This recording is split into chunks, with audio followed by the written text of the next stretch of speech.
Canada is absolutely furious at Donald Trump and his regime. Prime Minister Carney is dropping the hammer. The people of Canada are standing up, and they've inspired an international boycott against the Trump regime and the United States. And Prime Minister Carney gave that incredible speech in Davos, Switzerland, effectively becoming the leader of the free world. And everybody was contrasting that great speech from Prime Minister Carney versus Donald Trump's pathetic speech, frankly, really, I think, reflecting the end of America officially as a kind of an international leader. I mean, it's been happening for a long time, but when you saw them on the world stage like that, the contrast couldn't be more clear. So in typical Trumpian fashion, he has his sycophant cabinet members like Treasury Secretary Scott Bessent goes on the various state regime medias and says, we talked, and he does it in such like an arrogant way. I mean, this guy's the worst. Like,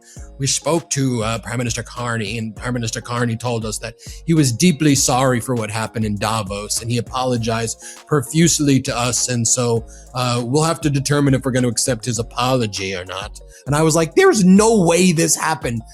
And it didn't happen. It's just these Trumpian liars make up lies. Everything they say is a lie. They're just freaking clowns. Watch Bessent here, though, on state regime media. And interest rates will be down significantly. They're already down quite a bit. Let's talk about the Prime Minister, or if you prefer, Governor of Canada, and him threatening to break economic alliances with the U.S., go with China. The president has threatened a 100% tariff. What impact would that have? It would be a disaster for Canada. I was in the Oval with the president today. He spoke to Prime Minister Carney, who was very aggressively walking back some of the unfortunate remarks he made at Davos. And Sean, I'm not sure what the Prime Minister was thinking. Of course, Canada depends on the U.S. There's much more north-south trade than there could ever be east-west trade. He talks about middle countries having to do their own thing. And I'm old enough to remember when French President Francois Mitterrand tried to go down that route. It failed back in the 80s. It'll fail now. And Canada is linked to the U.S., and the Prime Minister should do what's best for the Canadian people rather than trying to push his own globalist agenda.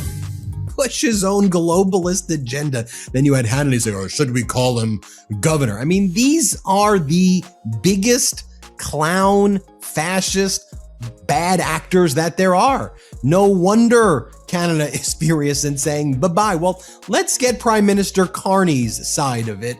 Did he aggressively apologize and walk back what he said at Davos?